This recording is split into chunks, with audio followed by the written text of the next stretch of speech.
Un accord minier de 3000 milliards de dollars propulse soudainement le Libéria au centre du jeu africain.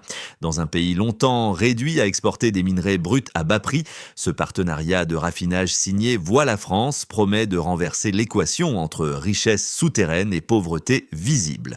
Que signifie pour les Libériens ce basculement qui rappelle les discours de rupture portés par Ibrahim Traoré dans le Sahel? Derrière les chiffres, c'est une bataille silencieuse pour la souveraineté économique du continent, observé avec attention de Bamako à Ouagadougou. Le discours qui entoure cet accord ne s'arrête pas à la simple annonce d'un montant spectaculaire. Il vise à redéfinir ce que le Libéria peut gagner en contrôlant davantage la chaîne de valeur minière. L'enjeu central est clair, créer une économie minière qui bénéficie réellement aux citoyens libériens. Les promoteurs du projet assurent que l'accord ne représente pas seulement un investissement, mais un tournant structurel. Des usines de raffinage installées sur le sol libérien, des transferts technologiques longtemps attendus et une montée en compétences qui pourrait réduire la dépendance chronique envers les acteurs étrangers. Mais une question plane comme un micro-hook au-dessus de toutes les promesses. Le pays peut-il transformer un chiffre colossal en bénéfice tangible pour sa population? Si ce pari réussit, il repositionnera le Libéria dans la dynamique africaine où plusieurs États cherchent déjà à reprioriser la valeur locale plutôt que l'exportation brute. Si l'exécution faillit, la déception pourrait être à la hauteur des ambitions affichées. Les premières analyses régionales montrent que le Libéria n'a pas simplement signé un accord massif, il a modifié l'équilibre minier ouest-africain en moins de 48 heures. Ce glissement rapide agit comme un révélateur d'une tendance plus large, celle d'États qui veulent contrôler davantage la transformation des ressources plutôt que d'en rester de simples fournisseurs. Dans cette dynamique, c'est que la trajectoire défendue par Ibrahim Traoré au Burkina Faso sert de point de comparaison car elle place la souveraineté minérale au cœur d'une recomposition géopolitique du Sahel. Le Libéria, en choisissant un partenariat d'envergure orienté vers le raffinage local, adopte une logique qui s'aligne partiellement sur cette vision, même si les modalités diffèrent. On observe ainsi une convergence prudente. Chaque pays cherche à s'émanciper des anciens schémas d'exportation brute, tout en construisant un levier industriel capable de retenir davantage de valeur sur son territoire. Cette suite d'événements prend racine dans des décennies de frustration où la richesse du sous-sol libérien contrastait avec la stagnation économique visible en surface. Le pays a longtemps vu partir son or, son fer et ses minéraux stratégiques vers des raffineries étrangères avec un retour financier limité et une dépendance persistante aux cycles internationaux. Ce modèle, bien que critiqué, demeurait difficile à renverser faute d'infrastructures, d'expertise locale et de capacités de négociation solides. À mesure que les annonces se succèdent, un second constat apparaît. L'accord cristallise un repositionnement régional où les capitales d'Afrique de l'Ouest ne veulent plus être uniquement intégrées dans les chaînes d'approvisionnement mondiales, mais souhaitent désormais les influencer. En intégrant des unités de raffinage, des transferts technologiques et des obligations de main-d'œuvre locale, le Libéria tente d'amorcer une transition similaire à celle observée dans les pays sahéliens qui réorientent leur politique minière. Cette contextualisation donne une portée plus large à l'accord. Il ne s'agit plus d'un simple contrat, mais d'un jalon dans une série d'ajustements politiques et économiques qui redéfinissent la place de plusieurs États africains dans le paysage extractif mondial. Pour comprendre comment cet accord commence à redessiner le terrain libérien, il faut observer les premiers acteurs directement exposés à cette transition. Parmi eux, les équipes techniques du ministère des Mines deviennent un repère essentiel. Ce sont elles qui doivent traduire les annonces politiques en mécanismes concrets de mise en œuvre. Leur rôle consiste à coordonner les audits, à recenser les gisements prioritaires et à structurer les premières étapes de formation des futurs opérateurs locaux. Sans ce noyau administratif, aucune infrastructure ne pourra réellement émerger. Un second ensemble d'acteurs apparaît du côté des coopératives minières, longtemps marginalisées dans les discussions internationales. Certaines d'entre elles ont déjà reçu les premières orientations liées à la préparation des zones destinées aux installations de raffinage. Une coopérative d'or artisanal située dans le nord du pays rapporte par exemple que les instructions de pré-cartographie ont été transmises plus tôt que prévu, signe que l'accord commence commence à générer des mouvements opérationnels. Une autre coopérative, active dans l'extraction de minéraux industriels, mentionne que des équipes d'ingénieurs locaux ont été invitées à participer à des sessions de sensibilisation sur les standards environnementaux à venir. Ces signaux restent modestes, mais ils témoignent d'un début de réorganisation réelle.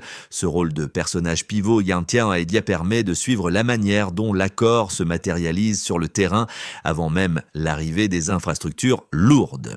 Il s'agit des premiers maillons visibles d'une chaîne qui, si elle est correctement consolidée, pourrait modifier la répartition de valeur entre opérateurs étrangers et acteurs locaux.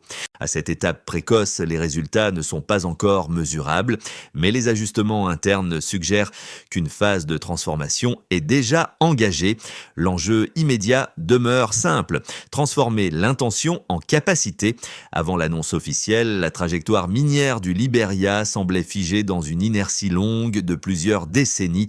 Après la signature du partenariat, un mouvement brutal s'est enclenché, révélant une volonté de rompre avec cette immobilité qui pesait sur l'économie nationale.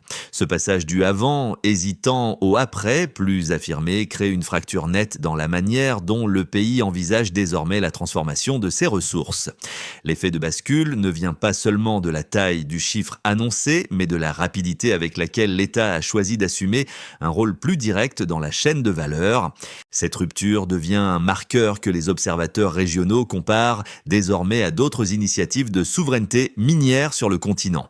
Le premier élément déclencheur apparaît lorsque le gouvernement libérien établit un cadre de nationalisation partielle destiné à redonner au pays une part immédiate de contrôle. Cette décision, largement commentée, fixe les bases d'un rapport de force nouveau entre les autorités nationales et les acteurs étrangers. Elle ouvre ici aussi un espace politique où la question de la transformation locale cesse d'être un slogan pour devenir une exigence institutionnelle. Le signal envoyé résonne d'autant plus que plusieurs pays voisins expérimentent déjà des repositionnements similaires, créant une dynamique régionale autour de la valeur ajoutée locale. Dans ce contexte, la référence au Burkina Faso et aux politiques défendues par Ibrahim Traoré s'impose comme point d'appui pour comprendre le changement d'attitude. La logique de souveraineté minérale qui s'étend dans la zone pèse sur les choix libériens et les incite à accélérer leur transition. L'annonce du partenariat agit ensuite comme un amplificateur. Les institutions financières internationales commentent, les chancelleries réagissent, les opérateurs privés réévaluent leur position. Les discussions se concentrent sur les implications économiques, mais aussi sur les rééquilibrages géopolitiques qui pourraient découler d'un Libéria plus autonome. Les réactions divergentes soulignent l'ampleur de l'événement. Certains établissements demandent des garanties supplémentaires, tandis que d'autres y voient un précédent susceptible d'inspirer d'autres États africains. Cette accumulation de signaux crée un momentum où chaque geste institutionnel prend une dimension stratégique. Le Libéria devient un terrain où se mesure la capacité d'un pays à restructurer son secteur minier et les conséquences d'un tel choix dans un environnement international complexe. La comparaison avec les approches sahéliennes revient concernant l'idée que la souveraineté ne se décrète pas, mais se construit par étapes, tout en s'exposant aux réactions extérieures. Après cette montée en intensité, les premières répercussions internes apparaissent. Les ministères adaptent leurs feuilles de route, les coopératives minières s'organisent de façon plus structurée, les zones destinées aux futures infrastructures commencent à être répertoriées. Le Libéria entre ainsi dans une phase où la consolidation administrative devient essentielle pour éviter l'écart fréquent entre ambition politique et réalité opérationnelle. Cette période de réajustement suscite aussi des interrogations sur la capacité du pays à absorber les exigences techniques liées au raffinage. L'expérience d'autres nations qui ont entrepris des transitions similaires montre que la réussite dépend de la robustesse institutionnelle, de la formation du personnel local et de la cohérence des partenariats technologiques. Le pays se trouve donc à un carrefour où chaque décision, qu'elle soit technique ou réglementaire, peut renforcer ou fragiliser la transition en cours. L'accord devient un test grandeur nature de la capacité nationale à maintenir la cohérence entre objectifs affichés et structures administratives existantes. Le secteur minier libérien fonctionnait jusqu'ici sur une base fragile où la majorité des revenus provenaient de l'exportation brute, avant qu'un changement majeur n'apparaisse avec l'intégration création de capacités de raffinage locales. Ce passage d'un modèle centré sur l'extraction à un modèle orienté vers la transformation crée une variation nette dans la manière dont la valeur économique est générée. Le glissement du brut vers le raffiné établit une nouvelle équation qui modifie simultanément les perspectives industrielles et les attentes institutionnelles. Il devient ainsi possible d'observer les premiers écarts entre un ancien équilibre dépendant de marchés extérieurs et un nouveau cadre où le pays cherche à retenir davantage de valeur sur son territoire. Ce contraste structure l'ensemble des dynamiques en cours. Dans ce paysage, 3 indicateurs issus du discours officiel éclairent la portée immédiate de l'accord. Le premier concerne l'impact annoncé sur l'emploi avec la perspective de 250 000 postes répartis entre raffinage, infrastructure, ingénierie et maintenance. Cette estimation souligne l'importance accordée à la main-d'œuvre locale et la nécessité de développer des compétences techniques adaptées. Elle implique aussi un effort institutionnel pour structurer la formation et absorber l'afflux de nouveaux travailleurs qualifiés. Un second indicateur quantifie l'ampleur de la transition industrielle, la construction prévue de 4 raffineries nationales couvrant l'or, les minéraux rares, les diamants et les minerais lourds. Cette série d'infrastructures marque la volonté de basculer vers une économie minière capable de contrôler plusieurs segments de la chaîne de valeur. Elle exige également une coordination réglementaire rigoureuse afin de garantir que les capacités annoncées se traduisent par des installations opérationnelles. Le troisième indicateur renvoie à la valorisation globale du partenariat, estimée à 3 000 milliards de dollars, un montant qui reflète l'évaluation des ressources minérales libériennes plutôt qu'une injection financière immédiate. Cette référence met en évidence la manière dont les réserves nationales sont interprétées dans les négociations. Elle signale aussi une tentative de repositionner le pays dans les discussions internationales en misant sur son potentiel extractif total. À partir de ces données, les implications économiques deviennent plus lisibles. Une main-d'œuvre élargie nécessitera un système de formation capable de répondre à la demande croissante en ingénierie et en gestion environnementale. Les raffineries devront être soutenues par un réseau logistique solide afin d'éviter les goulets d'étranglement entre extraction, transformation et exportation. Le volume financier associé aux réserves implique quant à lui une attention accrue à la gouvernance, aux audits réguliers et à la transparence contractuelle pour éviter les décalages fréquents entre projections et réalité. Les institutions locales devront également adapter leur mode de fonctionnement pour absorber la multiplicité des chantiers annoncés. Les ministères concernés devront mettre en place des mécanismes d'évaluation continue afin d'ajuster les priorités opérationnelles. Les coopératives minières seront amenées à renforcer leurs pratiques de conformité pour s'intégrer à des chaînes de transformation plus strictes. Ces ajustements constituent une étape déterminante pour transformer des projections macroéconomiques en résultats tangibles. La cohérence entre données officielles, capacité institutionnelle et objectifs stratégiques apparaît donc comme l'élément décisif pour mesurer la progression réelle du projet. La consolidation de cette cohérence dépendra de la qualité du déploiement technique, de la transparence des procédures et de la capacité des structures publiques à maintenir un rythme stable sans dilution des priorités. Les premières critiques adressées à l'accord reposent sur l'idée que la dépendance envers un partenaire étranger pourrait limiter la marge de manœuvre du Libéria. Selon cette position, le pays risque d'échanger une dépendance ancienne contre une forme nouvelle, mieux présentée mais toujours structurée par des asymétries de capacité. Le doute porte sur la possibilité réelle d'assurer un contrôle effectif des opérations, notamment dans un contexte où la technologie, les infrastructures et l'expertise restent majoritairement importées. À cela s'ajoute la crainte que l'ampleur financière annoncée crée un décalage entre les attentes publiques et les résultats concrets à court terme, exposant le pays à une frustration progressive si les retombées tardent à apparaître. Un second courant plus favorable avance que l'accord représente une occasion rare pour un État disposant de ressources importantes mais sous-exploitées. Cette ligne de pensée souligne que la transformation locale constitue un préalable indispensable pour dépasser le modèle de l'exportation brute, longtemps associé à des retours économiques faibles. Elle met en avant le fait que la nationalisation de 40% des ressources, combinée à la participation directe dans les raffineries, attire davantage d'autonomie qu'il n'y paraît. Ce groupe estime estime que l'essentiel n'est pas l'origine du partenaire, mais la capacité de négocier des clauses qui préservent à la fois la souveraineté, les emplois et l'intégration industrielle. Face à ces deux angles, un élément du discours officiel apporte une réponse structurée, la présence de garde-fous destinés à garantir un contrôle national. Le discours mentionne clairement que la part nationale de 40% est irréversible, qu'elle ne peut être ni vendue ni diluée. Il souligne également l'existence de droits de veto, de quotas d'emploi réservés aux Libériens et de normes environnementales strictes que les installations devront respecter. Ces points constituent la base d'une réponse au scepticisme initial. Il montre qu'une partie des inquiétudes est anticipée et que l'accord s'inscrit dans une stratégie où la souveraineté passe par la structuration progressive des capacités internes plutôt que par l'isolement. Un basculement apparaît soudainement.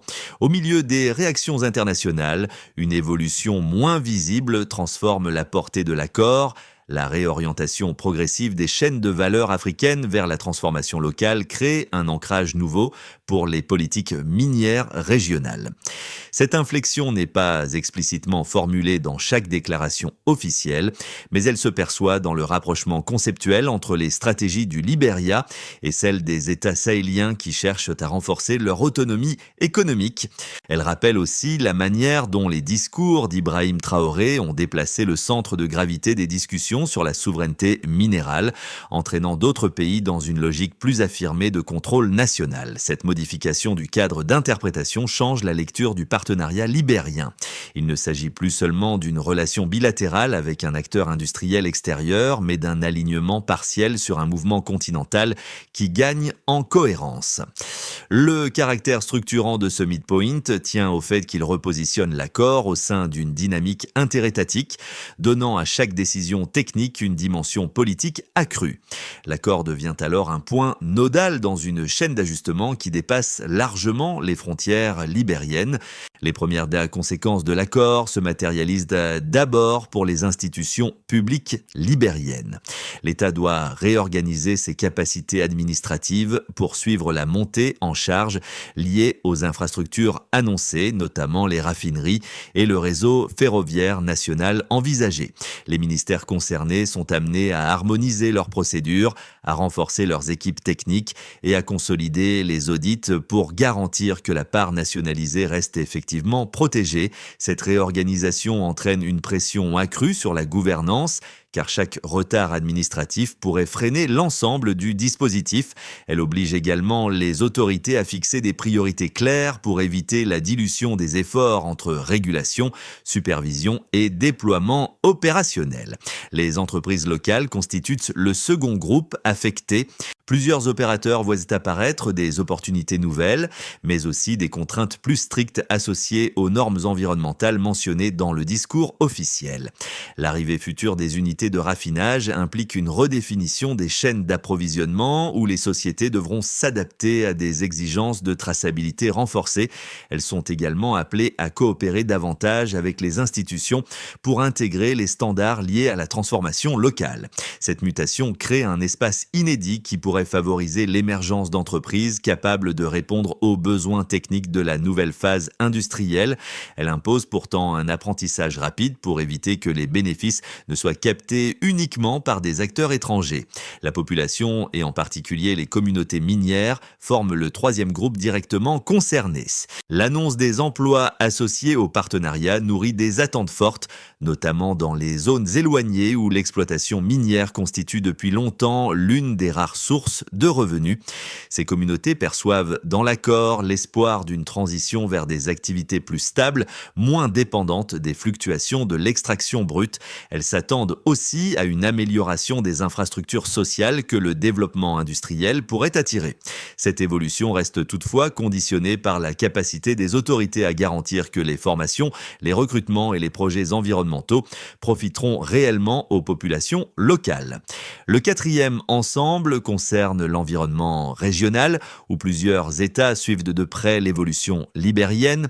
Le Burkina Faso, sous l'impulsion d'Ibrahim Traoré, a déjà engagé une réforme de sa gouvernance gouvernance minière orientée vers la souveraineté, ce qui influence la lecture régionale du partenariat libérien. Les pays sahéliens et côtiers observent les effets potentiels de ce choix sur les chaînes de valeur ouest-africaines et sur les équilibres commerciaux avec les partenaires internationaux. Cette dynamique crée une résonance plus large. L'accord n'est plus perçu uniquement comme un mouvement national, mais comme une pièce supplémentaire dans un glissement continental qui valorise davantage la transformation locale. Elle pourrait, à terme, modifier la manière dont les ressources africaines sont négociées, échangées et valorisées au-delà des frontières du Libéria. Une question s'impose désormais, jusqu'où le Libéria pourra-t-il stabiliser sa transition industrielle au cours des 12 prochains mois ? La réponse dépendra moins des annonces que de la capacité du pays à organiser les premières étapes techniques de l'accord. Le prochain cycle offrira un terrain d'observation déterminant pour mesurer l'alignement entre ambition politique, exigences opérationnelles et réactions internationale. Ce moment charnière constitue une phase où chaque avancée ou ralentissement pourrait influencer la dynamique plus large enclenchée par le partenariat. L'incertitude tient donc au rythme réel de mise en œuvre. Dans ce scénario, le Libéria parvient à finaliser les mécanismes administratifs nécessaires pour préparer les sites destinés aux futures raffineries. Les coopératives minières et les équipes techniques reçoivent les premiers modules de formation, tandis que les audits avancent sans blocage majeur. Les partenaires étrangers respectent les engagements initiaux, ce qui permet d'éviter des tensions précoces. Les réactions internationales demeurent prudente mais stable, laissant au pays la marge de poursuivre son organisation interne. Cette trajectoire ne crée pas de percée spectaculaire, mais établit une base de travail cohérente. Dans la version la plus favorable, les infrastructures planifiées franchissent rapidement les premières étapes de préparation. Les institutions locales réussissent à coordonner efficacement les procédures, permettant aux chantiers préliminaires de démarrer plus tôt que prévu. Les bénéfices indirects apparaissent dans certaines zones minières grâce à l'amélioration des services et des programmes de formation. Les coopératives s'intègrent mieux aux normes environnementales annoncées, renforçant la crédibilité du projet. Cette dynamique crée un cercle vertueux où la progression technique soutient la confiance institutionnelle. Dans le scénario le plus difficile, les procédures administratives se heurtent à des retards persistants, provoquant un décalage entre calendrier politique et capacité opérationnelle. Les coopératives minières rencontrent bien des obstacles pour se conformer aux nouvelles exigences, ralentissant la structuration du secteur. Les discussions avec les partenaires étrangers s'alourdissent en raison d'interprétations divergentes des clauses techniques. Les réactions internationales prennent une tonalité plus critique, ce qui complique la gestion interne. L'ensemble crée une fragmentation qui dilue l'objectif de transformation locale. Dans tous les cas, le repère essentiel consiste à examiner la cohérence entre vitesse d'exécution et robustesse institutionnelle. Pour ceux qui suivent de près l'évolution politique du Libéria, l'accord agit comme un révélateur des priorités nationales. Les observateurs institutionnels y voient un test grandeur nature de la capacité du pays à transformer une ambition en stratégie cohérente. Il s'interroge sur la solidité des mécanismes de gouvernance et sur la manière dont les autorités anticiperont les ajustements nécessaires pour accompagner la transition vers la transformation locale. Ce groupe mesure les annonces non pas à l'aune de leur ampleur, mais de leur faisabilité administrative et de leur impact sur la structure étatique. Les acteurs économiques, pour leur part, perçoivent l'accord à travers le prisme des chaînes de valeur. Les entreprises locales s'intéressent à la façon dont les futures raffineries redessineront les flux entre extraction, transformation et exportation. Elles évaluent les opportunités qui pourraient émerger dans les services techniques, la logistique et la maintenance industrielle.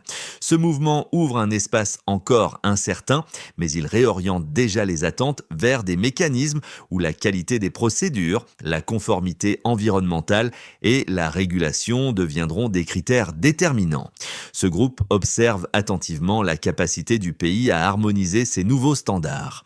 La population générale, enfin, reçoit l'accord avec un mélange d'espoir et de prudence. Dans les communautés minières, les annonces d'emploi et d'infrastructures suscitent une attente réelle, même si les retombées concrètes restent encore lointaines. Les habitants espèrent que la transition vers la transformation locale apportera de nouvelles perspectives de stabilité économique. Il cherche des signes tangibles qui confirmeront que les bénéfices seront accessibles et équitables. Ce groupe regarde moins les détails techniques que les améliorations potentielles dans leur vie quotidienne. La transition engagée par le Libéria nécessite maintenant un chemin d'exécution précis, capable de relier les ambitions politiques aux capacités opérationnelles. Ce processus doit s'appuyer sur des étapes clairement définies pour éviter l'écart fréquent entre l'annonce d'un projet et sa concrétisation. L'expérience d'autres pays, notamment celle mise en avant dans les discours d'Ibrahim Traoré, rappelle que la souveraineté minérale se construit en séquences courtes mais cohérentes. Le Libéria doit donc articuler un cadre où chaque acteur connaît son rôle et ses échéances. La crédibilité du partenariat dépendra de cette structuration. Les ministères concernés doivent finaliser la cartographie des zones destinées aux installations de raffinage. Les critères de sélection devront intégrer la faisabilité technique et les exigences environnementales annoncées. Les résultats seront mesurés par la validation administrative des premiers sites. Les coopératives minières et les institutions éducatives doivent mettre en place des modules dédiés aux compétences nécessaires au raffinage. Les indicateurs clés porteront sur le nombre de sessions lancées et la progression des premiers groupes formés. Les autorités devront publier les cadres réglementaires relatifs à l'environnement, à la sécurité et à la traçabilité. La mesure portera sur l'adoption de ces standards par les opérateurs locaux. Les équipes techniques devront réaliser les travaux préliminaires sur les sites retenus. Les indicateurs suivront l'avancement logistique et la conformité aux procédures. Les institutions devront surveiller les mécanismes de décision, notamment les droits de veto et les audits. Cette étape sera évaluée par la régularité des contrôles. Lorsque le Libéria avance dans cette transition, les premiers acteurs évoqués plus tôt, les équipes techniques et les coopératives minières, deviennent les silhouettes les plus visibles de ce changement. Leur présence constante aux fondations du projet rappelle que la transformation d'un secteur aussi complexe commence par des gestes modestes, souvent loin des projecteurs.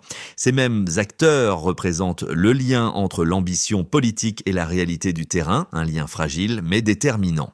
Leur rôle fait écho aux discours régionaux qui, à l'image de ceux d'Ibrahim Traoré, insistent sur la nécessité de bâtir une souveraineté opérationnelle avant de l'affirmer publiquement.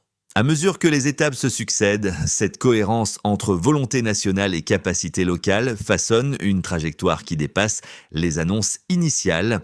Elle crée une continuité entre l'effort individuel, la coordination institutionnelle et l'élan continental vers une plus grande maîtrise de la chaîne de valeur. Cette progression n'est ni linéaire ni garantie, mais elle porte une résonance particulière dans un contexte où de nombreux États cherchent à réévaluer leur position dans le paysage minier africain. La solidité d'un tournant dépend toujours de ses premiers bâtisseurs. Alors que le Libéria s'engage dans cette transformation, l'accord devient plus qu'un simple document économique. Il prend la forme d'un symbole collectif. Il reflète une volonté d'explorer un autre rapport aux ressources, un rapport où la valeur créée localement peut renforcer la cohésion sociale et redéfinir l'avenir industriel du pays. Cette trajectoire ne dépend pas uniquement des institutions ou des entreprises, mais aussi de la manière dont les citoyens s'approprient les enjeux associés à la transformation minière. Elle ouvre un espace où chacun peut réfléchir à la façon dont les choix économiques façonnent durablement les équilibres sociaux. Les mois à venir offriront un terrain où la participation, l'observation et l'échange d'informations deviendront essentiels pour suivre l'évolution du projet. Ils permettront aussi de mieux comprendre comment les différentes parties prenantes interpréteront les progrès accomplis. Cette période pourrait ainsi constituer une occasion pour renforcer le dialogue autour de la place du pays dans les chaînes de valeur africaines.